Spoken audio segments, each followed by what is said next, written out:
comment changer les clignotants sur une UMT 125 une fois que la plaque par contre à l'arrière Yamaha a été posée.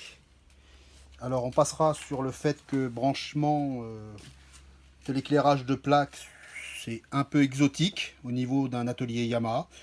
On a juste renfoncé les fils dans une prise, mis du Chatterton autour et on estime que c'est du travail propre. Alors on identifie les clignotants à l'arrière. Ça c'est le côté droit, vert. Ça c'est le côté gauche, noir. Le blanc étant donc l'éclairage de plaque. Vous débranchez les deux prises, c'est pas compliqué.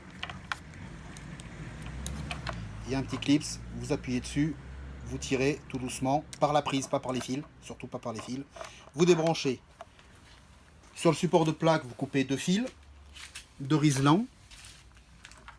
Vous avez un trou par lequel passe le câble ici. Voilà, le câble sort là, il se rattachera le long ici. Une fois qu'on a enlevé le câble, on le coupe, puisqu'au bout vous avez les clignotants Yamaha. Vous le coupez, vous étamez votre fil avec un peu d'étain, vous posez deux prises. Au bout des clignotants que vous avez achetés, vous avez déjà deux petites prises. Généralement, elles sont un peu petites. Vous les écartez avec un tournevis pour qu'elles puissent rentrer. Bien sûr, le noir sur le noir, le rouge sur le vert. Le noir étant la masse. Vous branchez comme ça. Tac. Vous refermez. Vous mettez les caoutchoucs pour que ce soit bien isolé de l'eau. On remettra un petit peu de Chatterton électricien dessus. Et puis ce sera impeccable. Voilà, vous branchez, vous vérifiez que votre pontage est bon, que vous n'avez pas de court-circuit, que ça ne vous fait pas sauter quoi que ce soit avant de tout passer, et mettre les riselants. On allume la moto, on met les clignotants, et c'est parti. Voilà. À l'avant, ça fonctionne, à l'arrière, ça fonctionne. C'est impeccable. Si vous aimez ces clignotants, les 4, c'est 15 € sur Amazon. Pas besoin de mettre cher pour avoir de bons clignotants. Je coupe. Maintenant, on va passer les fils. Donc, je redébranche. Le tout. Ne redébranchez jamais en tirant sur les fils. Toujours par les cosses. Sinon, vous risquez d'arracher vos fils et d'avoir tout à recommencer. Ou d'avoir des faux contacts si vous vous en rendez pas compte tout de suite. On repasse notre fil. Hop.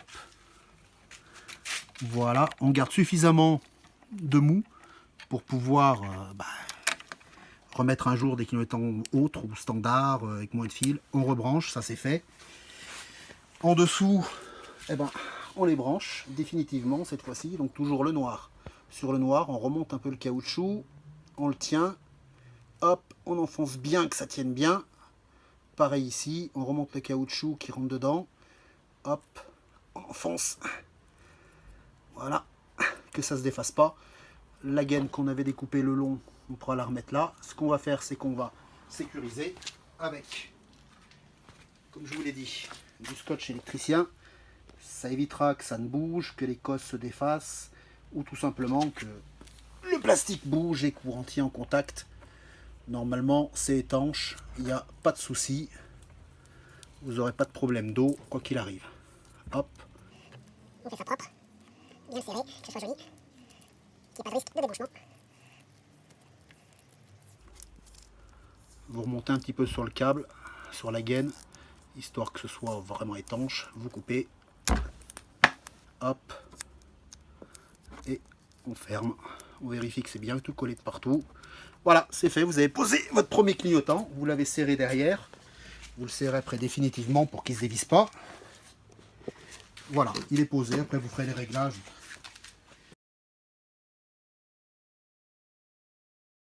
Comme vous voudrez. Et on attaque le deuxième de la même façon. Vous allez pouvoir voir cette fois-ci. La prise. On descend en dessous. On débranche. Toujours débrancher avant de couper. Donc on débranche le noir. Cette fois-ci. Voilà. On vérifie que c'est bien celui qu'on veut. Le voilà. Il est descendu. On voit bien que c'est le câble du clignotant. On le coupe à peu près à la même longueur que l'autre. C'est-à-dire on garde quand même de la longueur. Voilà, donc moi j'ai décidé de couper entre les deux. C'est fait. Moi je garde que ça. Ça, je vais ouvrir le câble. Hop. Un petit coup de ciseau tout doucement le long de la gaine, histoire de pouvoir l'ouvrir sans abîmer les câbles et de pouvoir les remettre dessus. Voilà, c'est fait. Alors ensuite, plutôt qu'utiliser un cutter, utilisez une pince à dénuder, ça vaut 2 € et vous l'avez à vie et ça s'enlève proprement. Si je ne me trompe pas de côté, voilà, non, il n'est pas branché encore. Voilà, ça vous coupe sans abîmer les fils à l'intérieur, c'est surtout ça qui compte. Hop, un petit tour et on s'enlève, voilà, bien coupé. Vous les torsadez tout doucement, que ça soit beau et propre. Vous pouvez les brancher tels quels. Moi je préfère mettre un petit coup d'étain le temps que le fer à souder chauffe. Alors, mon fer à souder là, il est posé, vous voyez, il est allumé, il est posé dans l'établi tout bêtement. On va pas s'embêter la vie.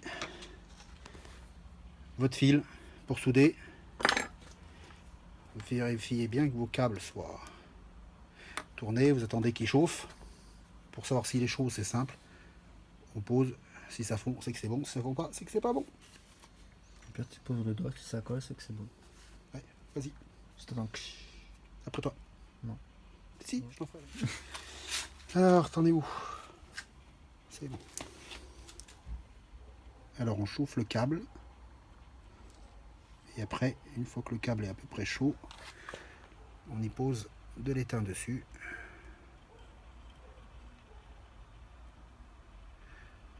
Ça permettra qu'ils tiennent mieux dans la cosse, qu'ils partent pas en petits bouts. On refait la même chose pour l'autre.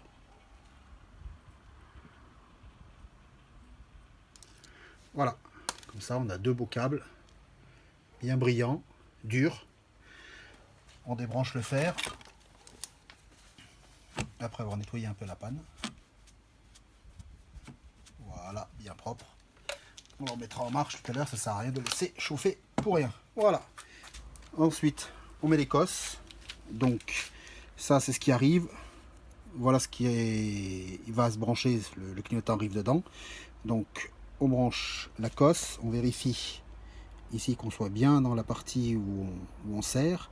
Donc, ça va jusqu'à mon doigt. Hop, je suis posé, je prends une pince à sertir que voici. On prend le 2,5, c'est le bleu.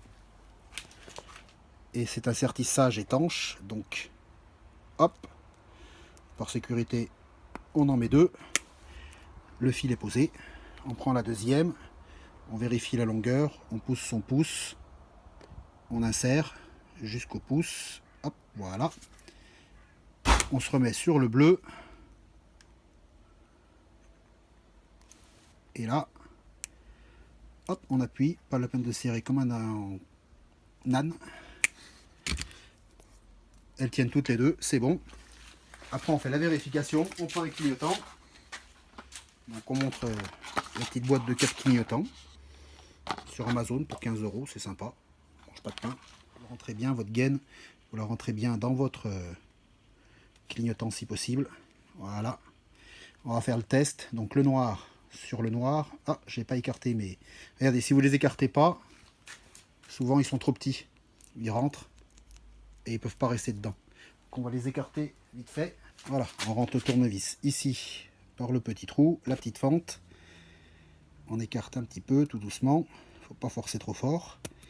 Faut pas abîmer, c'est pas le but du jeu.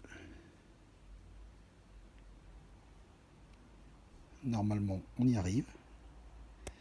Ça a marché pour les autres, il n'y a pas de raison. Sauf que là, évidemment, c'est le seul qui veut pas. Si, ça y est, j'ai pris dedans. Voilà. Maintenant, on l'écarte. Juste ce qu'il faut, pas trop. Donc on fait simplement tourner le tournevis à l'intérieur. Voilà, c'est écarté. On vérifie quand même qu'on n'est pas allé trop loin. Hop. Que ça se branche, mais que c'est pas non plus... Voilà, ça tient. Ah tiens, même bien. Il n'y aura pas de souci avec ça. On fait la même chose sur l'autre. On enlève sa petite gaine. On teste d'abord si tout fonctionne. On récupère le noir. On se rebranche dessus. On rebranche le truc. Hop, noir. Voilà, pas besoin de les enfoncer à fond. Il faut que ça tienne dedans. Clignotant, contact. Cette fois-ci de l'autre côté. Waouh, trop fort. Bon, normalement il va comme ça. Oui. Et ben ça fonctionne. On a tout bon.